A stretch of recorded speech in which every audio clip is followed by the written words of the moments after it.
సెలబ్రిటీలు తాము అనుకున్న రంగాల్లో ఒక వెలుగు వెలిగి మిడిల్ ఏజ్లో రాజకీయాల్లోకి రావాలని అనుకుంటారు.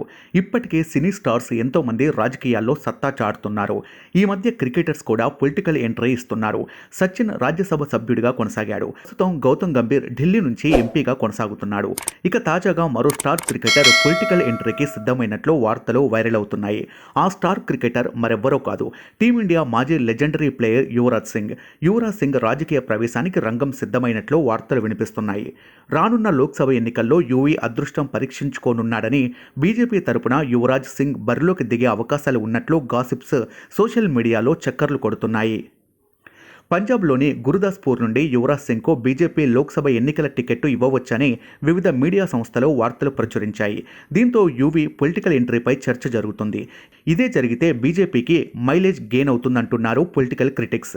మరి యువరాజ్ సింగ్ నిజంగా పొలిటికల్ రంగప్రవేశం చేస్తున్నాడా అంటే నో అనే చెప్పాలి. తాజాగా యువరాజ్ సింగ్ ఓ చిట్చాట్ కార్యక్రమంలో పాల్గొన్నాడు. ఈ సందర్భంగా తన పొలిటికల్ ఎంట్రీపై క్లారిటీ ఇచ్చాడు. మీడియాలో వస్తున్న వార్తల్లో నిజం లేదని చెప్పాడు. గురుదాస్పూర్ నుంచి నేను ఎన్నికల్లో పోటీ చేయడం లేదు. నా స్థాయికి తగ్గట్టు ప్రజలకు సాయం చేయడమే నా లక్ష్యం. నా యూవీ కెన్ ట్రస్ట్ ద్వారా సేవా కార్యక్రమాలను కొనసాగిస్తానని తెలిపాడు.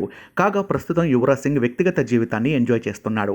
కానీ తన క్రికెట్ కెరీర్లో ఎప్పటికీ గుర్తుండిపోయే జ్ఞాపకాలు మిగిల్చి వెళ్ళాడు.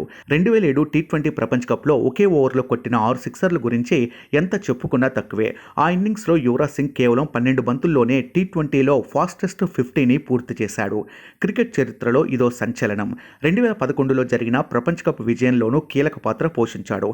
క్యాన్సర్తో పోరాడుతూ దేశానికి కప్ అందించేందుకు యువీ రక్తం కక్కుకుంటూ అలుపెరగని పోరాటం చేశాడు. ఫలితంగా ధోని సారథ్యంలో యువీ గంభీర్ అద్భుత ప్రదర్శన ద్వారా టీమిండియా ఏళ్లనాటి కల నెరవేరింది. ఈ వీడియో మీకు నచ్చినట్లయితే ప్లీజ్ లైక్ చేయండి, షేర్ చేయండి, కామెంట్ చేయండి.